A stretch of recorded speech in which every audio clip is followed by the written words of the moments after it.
السلام عليكم ورحمة الله وبركاته. وقال الله تعالى في القرآن الكريم: أعوذ بالله من الشيطان الرجيم. بسم الله الرحمن الرحيم. كتب عليكم إذا حضر أحدكم الموت إن ترك خيرا الوصية للوالدين والأقربين بالمعروف حقا على المتقين. صدق الله العظيم. InsyaAllah kita akan menyambung pembahasan kitab beberapa waktu yang lalu tentang wa'dul haq. Wa'dul haq ini merupakan sebuah janji Allah, dan janji Allah ini merupakan pasti. Wa qulta faqaulukal haq wa wa'dukal haq. Semua yang dikatakan oleh Allah itu merupakan kepastian, sehingga tidak ada satupun yang disampaikan oleh Allah dan Rasul itu tidak ada yang tidak pasti, semuanya pasti. Maka kalau kita ingin mempelajari ilmu pasti, sebenarnya bukan ilmu matematika. Ilmu pasti itu adalah ilmu Al-Quran dan hadis. Karena itu tidak akan pernah menyesatkan kita, tidak akan pernah membuat kita itu akan keluar dari khitbah, dari jalur. Ayat yang kita bacakan tadi merupakan ayat sebuah peringatan bagi kita semuanya umat manusia, di mana kita selalu diingatkan oleh Allah di saat kita lupa akan apa saja yang membuat kita itu terlupakan.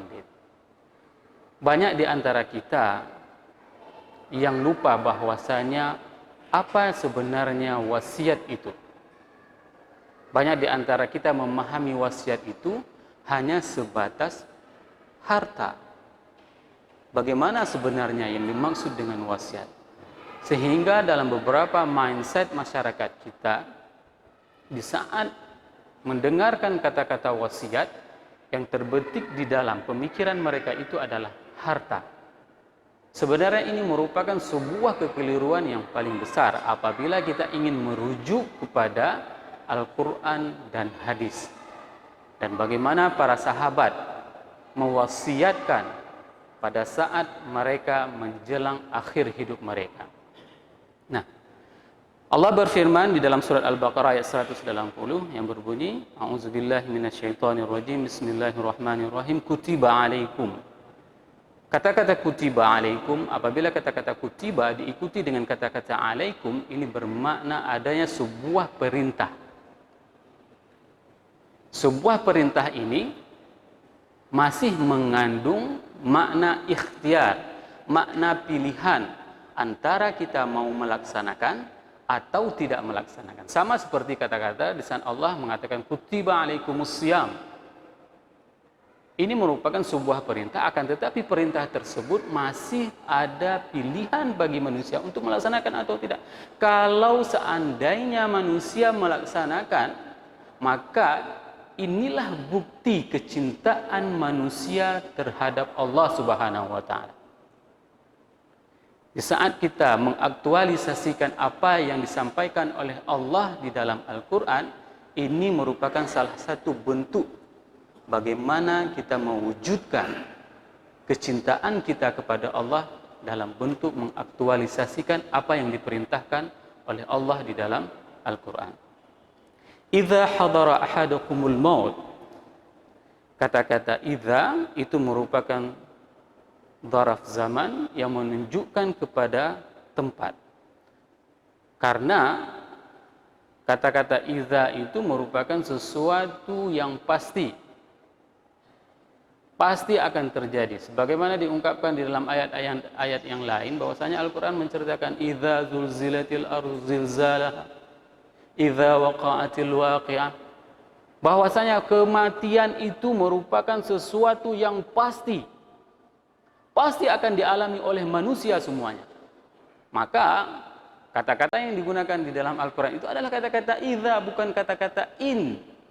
Kalau in itu masih ada ihtimal, masih ada kemungkinan, persentasenya 50-50 bisa jadi. Tapi kalau kata-kata idza itu pasti akan terjadi. Hanya saja kita tidak tahu kapan kematian itu akan menghadapi kita.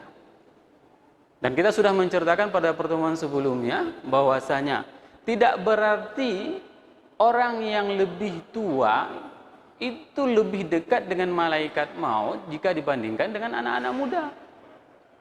Tidak ada jaminan.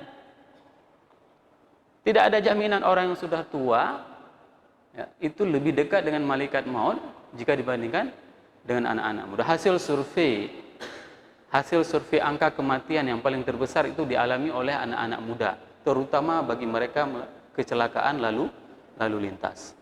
Orang tua tidak ada anak orang tua yang bawa sepeda motor itu sambil ngebut-ngebut, ya, ngebreng, hanali runduha. Ya. Tapi yang sering melakukan hal-hal seperti itu adalah anak muda. Maka bukan berarti kematian itu identik dengan tua.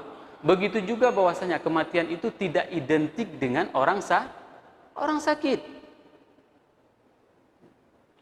Jangan pernah, kita sudah menasihatkan pada pertemuan yang lalu bahwasanya jangan pernah begitu kita mengunjungi orang sakit kita bilang kayaknya nggak ada harapan lagi ini. 2 hari lagi udah mau meninggal nih. Jangan. Kenapa? Tidak ada yang tahu. Tidak ada yang mengetahui tentang qada dan qada Allah. Maka di saat kita mengunjungi orang sakit, bukan kita memvonis, oh nggak panjang lagi umurnya, kayaknya sakitnya udah parah sekali. Bukan itu tugas kita. Tugas kita adalah menghiburnya. Ini 2 hal yang memang sering keliru dan itu diingatkan di dalam Al-Quran dan hadis. Hadirin jamaah yang dirahmati Allah. Pada ayat berikutnya, Allah itu mengatakan, pada fase berikutnya, Allah mengatakan, intaraka khairanil wasiyatu lil walidaini wal aqrabi. Di sini kata-kata yang digunakan oleh Allah adalah kata-kata intaraka. Apabila mereka meninggalkan sesuatu khaira, adanya kebaikan. Kenapa Al-Quran tidak mengatakan intaraka malan? Kenapa Al-Quran tidak mengatakan bahwasanya yang ditinggalkan oleh manusia tersebut adalah harta? Kenapa Al-Quran mengatakan bahwasanya jika mereka meninggalkan sesuatu dan sesuatu itu adalah khair, kebaikan? Ini menandakan bahwasanya wasiat itu tidak identik dengan harta, Bapak Ibu yang dirahmati Allah. Harta itu bukanlah hanya saja dipikirkan sebagai wasiat. Belum lagi kesalahan kita di dalam memberikan wasiat kepada orang setelah kita. Di antara kesalahannya, kita memberikan wasiat kepada ahli waris. Padahal dengan jelas-jelas Rasul mengatakan la wasiyata lil waris. Tidak boleh seseorang itu menerima wasiat bagi ahli waris. Nggak boleh anak menerima wasiat, nggak boleh. Ya, tidak boleh. Dan ini paling banyak. Takut dia kehilangan hartanya, ya, maka diwasiatkan kepada anaknya. Apalagi tidak punya anak laki-laki misalnya. Takut dia beralih hartanya, maka diwasiatkan kepada anak perempuannya. Nah, kata-kata intaraka khair, kata-kata ini identik dengan kebaikan, dan kebaikan itu sangatlah luas pemahamannya. Di mana kita bisa memahami kebaikan tersebut, bahwasanya kontekstualnya itu sangat berbeda antara satu zaman dengan zaman yang lain. Hari ini, bagaimana di saat kita mempunyai harta dan harta kita itu kita bisa spendingkan, kita bisa distribusikan untuk kebaikan agama Allah. Ini sebenarnya yang memang harus kita pahami secara baik dan benar. Kenapa? Di saat kita hasil survei, kita sudah membuat penelitian bersama dengan teman-teman di Fakultas Ekonomi dan Bisnis Universitas Malikus Saleh. 100 orang responden yang menerima harta warisan. Ya. Mereka apabila menerima harta warisan tidak memproduktifkan harta warisan tersebut, ya, maka harta tersebut bahasa Aceh pak luya, hancur, hilang. Kalau seandainya harta tersebut tidak diproduktifkan. Dan saya yakin hari ini ayah-ayah yang berada di sini, yang sukses hari ini, ya, dengan harta kekayaannya, itu semuanya memiliki cerita background orang tua yang semuanya miskin. Semuanya adalah mempunyai orang tua yang memang hidupnya pas-pasan. Pajuh hobi jamun. Hana yang kaya. Tidak ada satupun jamaah di sini anak presiden, anak menteri. Tidak ada. Tapi karena punya cerita orang tua kita dulu mempunyai latar belakang yang memang susah, kehidupannya yang melarat, ya kan? Demi anaknya mencari, menafkahi, berzikir, berdoa kepada Allah. Alhamdulillah anak-anaknya sekarang sudah sukses. Kenapa? Karena mereka orang-orang tua kita itu tahu bagaimana mengharuskan membelanjakan hartanya. Mereka lebih mengutamakan untuk mendidik anak-anak mereka, menghabiskan harta yang dimilikinya itu untuk pendidikan anak-anaknya. Ini pemahaman yang sebenarnya harus diluruskan. Karena kebaikan tersebut dari harta yang kita perolehi itu seharusnya kita distribusikan kepada jalan Allah. Di saat hari ini kita mempunyai kelebihan dari harta yang diberikan oleh Allah, maka harta tersebut harus kita gunakan untuk di jalan Allah. Contoh cara yang paling gampang itu adalah di saat kita mempunyai harta, maka harta tersebut kita distribusikan di saat kita masih hidup. Contoh yang paling gampang, kalau misalnya banyak uangnya sedikit, ada uang misalnya 1 miliar, beli ruko, wakafkan ruko tersebut untuk kemaslahatan umat Islam. Kasih pengelolaannya kepada nazir.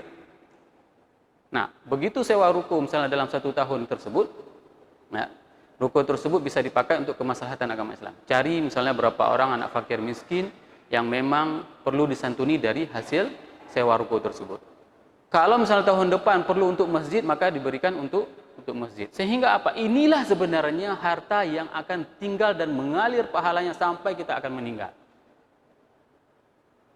Beda kalau misalnya Bapak Ibu meninggalkan harta kepada anak, ya, namun anak tersebut tidak taat kepada Allah. Makanya Umar bin Abdul Aziz dalam beberapa riwayat itu mengatakan, aku tidak akan pernah meninggalkan harta kepada keturunanku, terlebih mereka akan menggunakannya untuk kemaksiatan di jalan Allah. Umar di akhir hayatnya, kita akan bahas nanti pada akhir, beliau meninggalkan 11 orang anak. Akan tetapi harta warisan yang ditinggalkan itu hanya 18 dinar. Bayangkan, seorang presiden khalifah hanya punya uang 18 dinar. Hisham bin Abdul Malik itu mewariskan kepada anaknya itu 1 juta dinar. Beda. Nanti akan kita bahas nanti. Kembali lagi kepada bagaimana kita membelanjakan harta Allah itu dengan cara yang baik.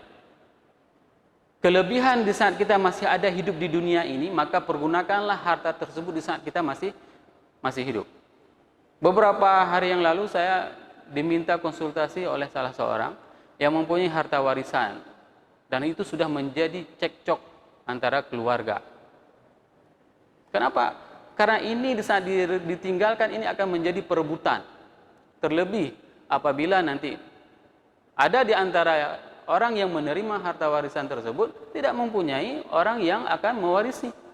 Misalnya katakanlah tidak ada anak laki-laki atau tidak punya anak. Jadi itu akan semua direbutkan oleh ahli warisnya. Sungguh sedih nasib di saat dia hidup dunia begitu susah mencari harta, akan tetapi harta tersebut tidak bisa bermanfaat bagi kehidupan dia setelah dia mati. Oleh sebab itu, di dalam Al-Quran itu dipesankan kepada kita, intaraka khairanil wasiyah. Maka kita itu di saat kita akan meninggal dan kita tidak tahu kapan akan meninggal, maka kita dianjurkan untuk membelanjakan harta kita di jalan Allah.